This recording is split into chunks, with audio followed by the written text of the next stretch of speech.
Welcome to Pat Moriarty Surf. I'm here to spread some stoke and prove that with a little bit of training and a little bit of adventure, anyone can go from a kook to chasing some of the best waves on planet Earth. I'm here to provide you with educational, entertaining, and relatable surf content. Subscribe, follow my progress, and support the dream.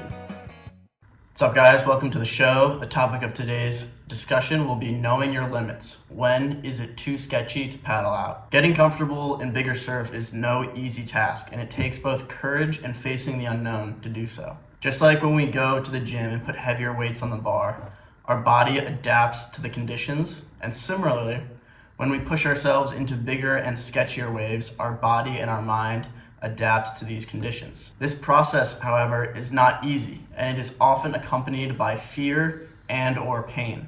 In fact, these feelings of discomfort are synonymous with growth and expansion. In every facet of our life, we can only grow in a state of discomfort, as this is the brain's way of telling us that we have not been here before, and that we are entering an unknown situation.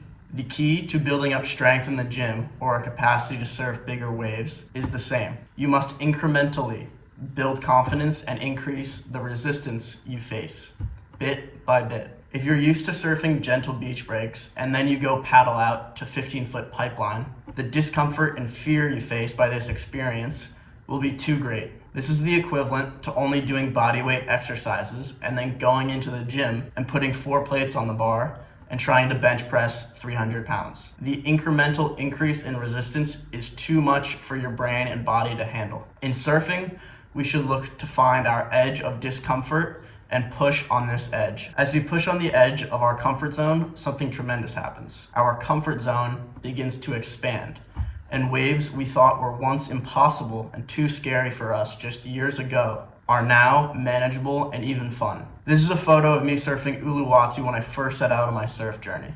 I remember being intimidated and overwhelmed with the power of this wave. Now, as we fast forward nearly 600 days, this is a video of me confidently surfing big waves in Sumbawa. The crazy thing is, I was much more scared in the first photo than I was pulling into barrels in the next video. How could this be? Well, over the course of roughly 2 years, I have intentionally expanded my comfort zone bit by bit. Now, what's the difference between confidence and delusion? Confidence is reached by building a body of undeniable evidence that proves to yourself you have the ability to handle bigger waves and sketchier situations in the water. Delusion is achieved by shouting affirmations in the mirror and telling yourself you are great, beautiful, and brave. Now, I'm not going to doubt the utility of deluding yourself and the so-called fake it till you make it mindset. That may work for some things. However, for me, I have achieved a higher form of action through the confidence that I've earned and built the body of work and built the evidence for myself. It's not going to happen overnight, but you must seek out this discomfort and push that edge bit by bit. Additionally, the decision of whether or not to paddle out on a given day is a decision that lies between yourself and the ocean.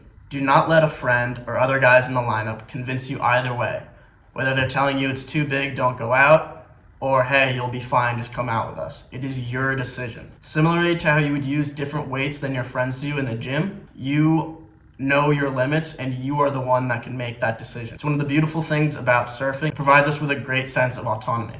Now, I recently posted this video of me surfing at Desert Point on Instagram, and it went semi-viral.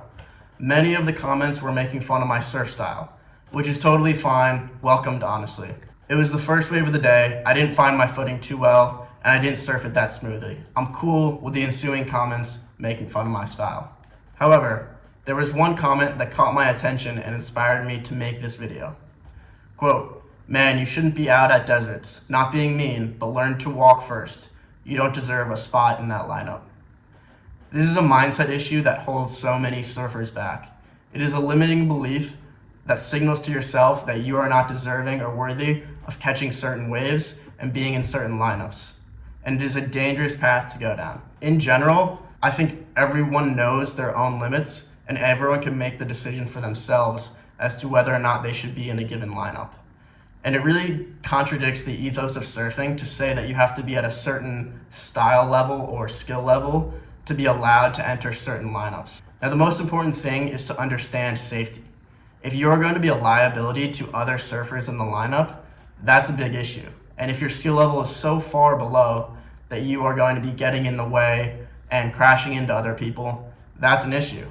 However, on this given day, there was a lot of people in the lineup, but it was more so a very chill lineup.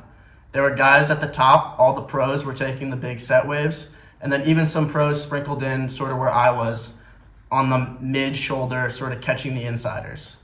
On this day, I was able to catch 4 or 5 waves, got in nobody's way, had a great time, made friends in the lineup. The problem of intimidation and fear, I think, runs rampant in a lot of people coming up the surf learning curve. But if you build a body of evidence for yourself that gives you the confidence that you should be in these lineups, then you really have nothing to worry about, and I wouldn't let anyone deter you either way from paddling out on a given day. So that's my little spiel for the day. I hope you guys found this helpful, relatable. If you did, please hit the like and subscribe button. And additionally, I'd like to know your thoughts in the comments.